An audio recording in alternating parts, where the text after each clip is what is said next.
Hi everyone and welcome to the channel. Today we're going to be taking a look at an Eee PC by Asus. It's here in its rather smart looking black carry pouch, and as you can see, compared to the size of my hand, it's a fairly small laptop. This is because it's a netbook, which were essentially budget subcompact laptops with the inevitable compromises as you would expect. Now, taking a look at the underside, you can see that this is an Asus Eee PC model 901. This came out in 2008. The range spanned 2007 to 2013, so this is a fairly early model. At the start I said Eee PC because, as you can see on the front, there are 3 letter E's. And Asus said that these things stood for easy to learn, easy to play, and easy to work. Taking a look around the Eee PC, you can see that on the left side we have a Kensington lock, Ethernet port, one USB 2.0 port, the cooling grill for the processor, and headphone and microphone 3.5mm jacks. No ports at all on the front, just not room for them to fit a whole lot in there. On the right hand side you can see we have an SD card slot. I've got a card in there, 2 more USB 2.0 ports, a VGA out port, which is a fairly bulky connector for the size of the thing, and the DC power input port.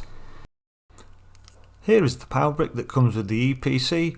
It's fairly small but otherwise quite unremarkable. It takes anything from 100 to 240 volts input at 50 to 60 Hz, and output is 12 volt DC at 3 amps, and that goes to the barrel plug, which is center positive. Looking at the back, you can see, again, no ports on the back just like the front, but between the hinges the back is dominated by this large battery. It's the usual fare to remove. Slide the 2 clips and out slides the battery. It's a 6.6 amp hour 7.4 volt lithium ion battery pack, as you'd expect.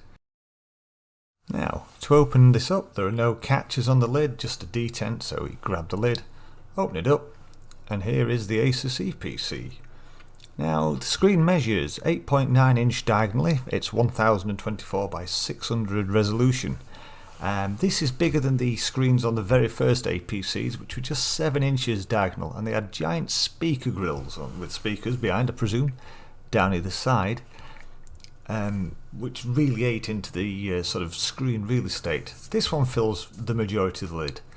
Later EPCs, they came with 10 inches and even up to 12 and 13 inch screens, at which point you were getting into normal small laptop territory. The keys on this feel really quite reasonable, particularly compared to what you'd get on a modern laptop with those horrible sort of chiclet type keyboards. They're reasonably clicky, they're quite nice to press. Not the worst laptop keyboard that I've typed on by a long way. Now, driving that screen is an Intel GMA 950 graphics accelerator, which is built into the 945G chipset on the motherboard. Now, as you can see by this sticker here, inside the machine is an Intel Atom CPU running at 1.6 GHz single core, but just 2.5 watts of TDP, so really low power chip inside. Originally this thing came with 1 GB of DDR2 RAM, it would have been DDR2 400, but this has since been upgraded in this laptop to 2 GB. There's a 1.3 megapixel camera here at the top of the screen, and you also get your normal complement of B or G Wi-Fi on a mini PCIe card and Bluetooth 2.0. Now, what's about storage? Well, that depended on what operating system you bought the laptop with. Now, for this particular model, they all came with 4 GB of flash memory soldered onto the motherboard. However, if you went for Windows XP Home Edition, you got an additional 8 GB of memory on a mini PCIe or on a little PCIe card. However, if you went for Linux, you got 16 GB of memory on a mini PCIe card. So presumably not paying for the Windows license allowed them to double the size of the additional storage. Just taking the screws out here on the access cover underneath and popping the cover off, we'll be able to see the mini PCIe storage. As you may have spotted from the other sticker, next to the Intel one beneath the keyboard, this has been upgraded with a run-core SSD. Yeah, this is a 32 gig SSD, I believe. Under this little black flap here is the upgraded RAM. Here we've got 2 gigabytes of DDR400 RAM. And in the top right we've got the mini PCIe card for the Wi-Fi.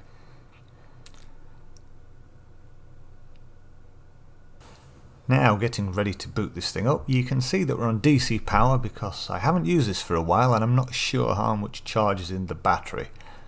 I forgot to mention the trackpad earlier, which again is fairly small, just like the keyboard is, which is to be expected given the size of the thing, but as you can hear, the buttons are nice and clicky and they're not too bad to use. So, powering on, we'll see the Asus splash screen, or ASUS splash screen for the BIOS, and then you'll notice that we're booting into Windows XP because although I bought this with Linux on originally for the extra secondary SSD, which I then later replaced because frankly the SSDs on this thing, even for the time, were pretty slow, I did what I would imagine a lot of people did with the Linux machine, was they got home, maybe they had a play around in Linux, and then they got a spare copy of Windows XP and installed that, and that's exactly what I did here.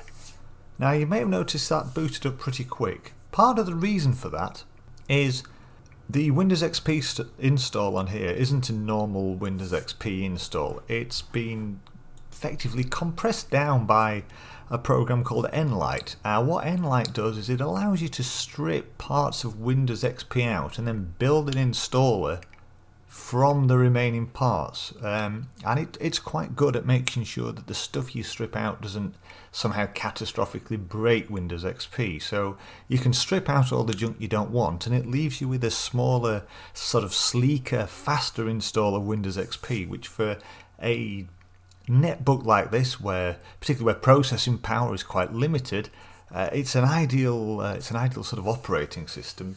But what about actually doing things with it? Well, as you can see here, I've loaded into Microsoft Office, and yes, I've used this thing for productivity. I've typed out some Word documents, some Excel stuff, and cramped though the keyboard is, there's absolutely nothing stopping you using this for a bit of light productivity use. I perhaps wouldn't want to be using it all day every day, but it's perfectly sort of functional in those in those terms. Fine for web surfing, although I don't have an up-to-date browser on here, so I'm not going to stick this online. Windows XP online with an unsecured web browser probably isn't the smartest thing. But yeah, I would imagine a lot of people would have used these netbooks back in the day for some web surfing. Now, before we go any further, a quick dive into Control Panel, into the system properties. You can see Windows XP, Service Pack 2. There's the Intel Atom N270 at 1.6 GHz and the 2 gigs of RAM showing up. And a quick look in Device Manager. There you can see the Asus Phison SSD, which is the 4 gig soldered to the motherboard.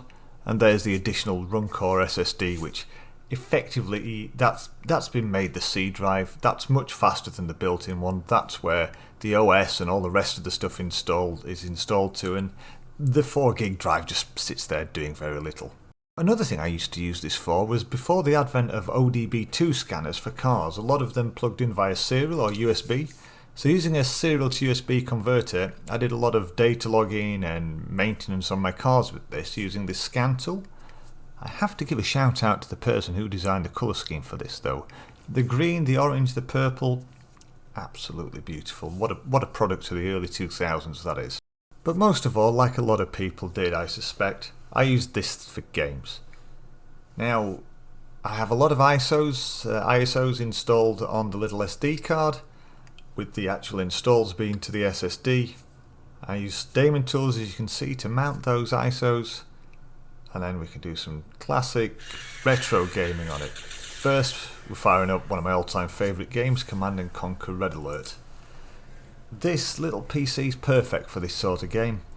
The vast majority of interaction is done via the mouse with just a few presses on the keyboard for hotkeys, which means The small keyboard doesn't get in the way. An external mouse, which is what I've got plugged in here, and it's great for controlling that, even though that mouse sensitivity is turned up really high. In fact, I can remember a time I was on a train going down somewhere for work. It was about a 4-hour train ride.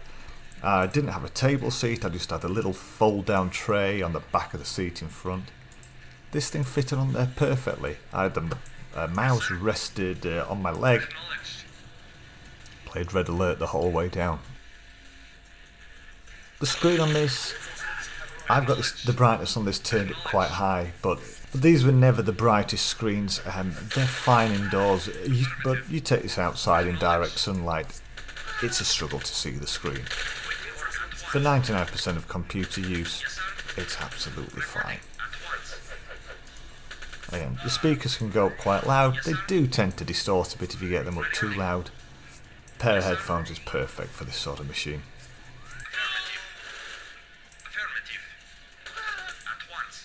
Next game we're going to take a look at is Hasbro Interactive's Roller Coaster Tycoon. Again, familiar music to anybody that ever played this. This is a fresh install, so not many parks unlocked, but let's just load up the first level and stick a roller coaster down. And again, a game where the vast majority of the interaction with it is done by the mouse. It runs absolutely fine on this system. No problems running it, as you'd expect. This game came out way before this system did, so even with built-in graphics, the super low power processor, it runs it absolutely no problem. And of course I'm not going to be able to place this roller coaster because there's a tree in the way. There's always a tree in the way. It's Roller Coaster Tycoon, it's to be expected.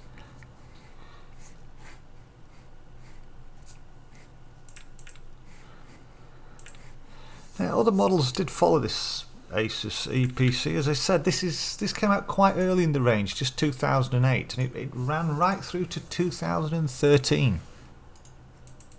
So this is quite an early one. For a lot of the very early models, they used the Intel Mobile Celeron chips, which were massively undervolted and underclocked. They were quite battery heavy. These Atom chips are really the saving grace for this series. They were used for a lot of it. They got slightly faster clock speeds as the years ticked by, and I think they even went dual core by the end of the line.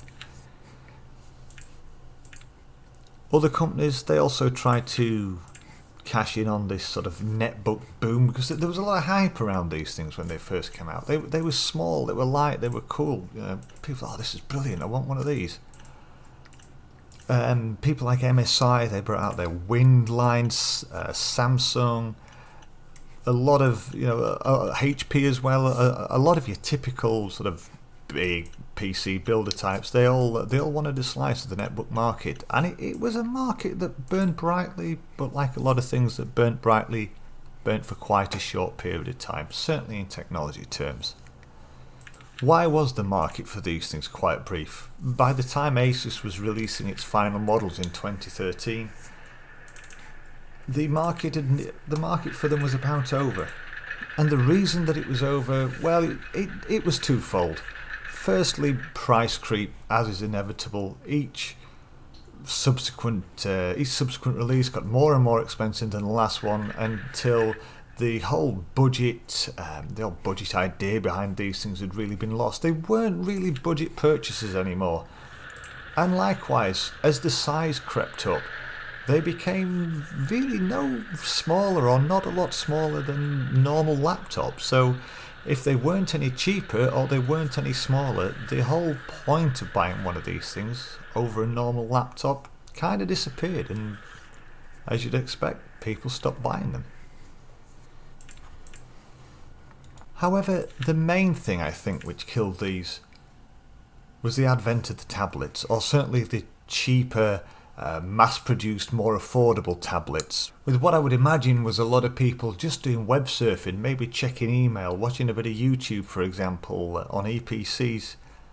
When the tablets came along and could do exactly the same thing, and they were much thinner, much lighter, much more portable than this, if that's all you were doing, there was no reason to buy one of these anymore. The tablet did those things better, Only if you needed Windows as an operating system, if you perhaps wanted the productivity that keyboard and mouse allowed, or like we're looking at here, if you wanted to play games. They were the reasons to buy this over a tablet. But as we said, when these things got bigger and they got more expensive, then there was no point buying one of these over a notebook. Those two things combined, there just wasn't a market for these things anymore. And sadly they died out, despite really sort of coming in and being everywhere for such a relatively short period of time. So jumping into the third and final game that we're going to take a look at today running on it. This is Deus Ex Game of the Year edition. Released a little later than the first two games that we've looked at, but nonetheless still well before the time of this this EeePC was released, so it should have no problems running it. I'm just going to set up my controls and check the video options before I do. It's still a nice test to run something like this on this netbook. For its time, it was quite a demanding game, despite the graphics really not being anywhere near the best, not by a long way. This is also a different sort of dynamic for playing because it's keyboard and mouse, it's WASD. So while those keys are cramped, and I guess you could remap them to give you a little bit more space between them, using some of the keys if you wanted to, but I can still fit my hand on the keyboard there. Any sort of first-person type game, I don't think you'd have any problems playing it on here. So do I like these things? Yeah, absolutely I do. I think these things are cool. Look how little they are and how portable. This is 2008 and it's a fully fledged PC, but it's tiny, it's cool, I can take it anywhere, I can play my games. There wasn't anything like it at the time that could do the same things that these could do. But yeah, I still think they're cool. I think they're an interesting part of PC history. So that brings us on to the question of what are we going to do with this netbook? Well, I think we've got three options. The first option, I think, would be to stick with Windows XP. Can we run some more XP era games on this machine? Will the hardware in it be up to that? Can we make XP secure? Can we use the web? Can we use productivity on it? I don't know, but it might be interesting to find out. The second option is perhaps we could go a bit more modern. Could we run Windows 7 on this machine? Maybe even Windows 8 or Windows 10? Has it got the power to do that? Have we got driver support for it? I don't know, but again, might be an interesting thing to take a look at. Or the third option, what if we go the other way? Maybe we could get Windows 98 running on this and turn it into a nice little portable retro gaming machine. I don't know if there were ever drivers made for the hardware that's in here for Windows 98, but it might be interesting to try and find out. If you've got any thoughts about that, let me know down in the comments and we'll do a follow-up video on this after we've decided what we're going to try and do with it. I hope you've enjoyed this video. If you like it, please subscribe, please give me a thumbs up. If you don't like it, tell me why. I'm always looking to learn and improve my videos in the future. Other than that, I'm going to say thank you very much for watching and we'll see you on the next one. Bye bye.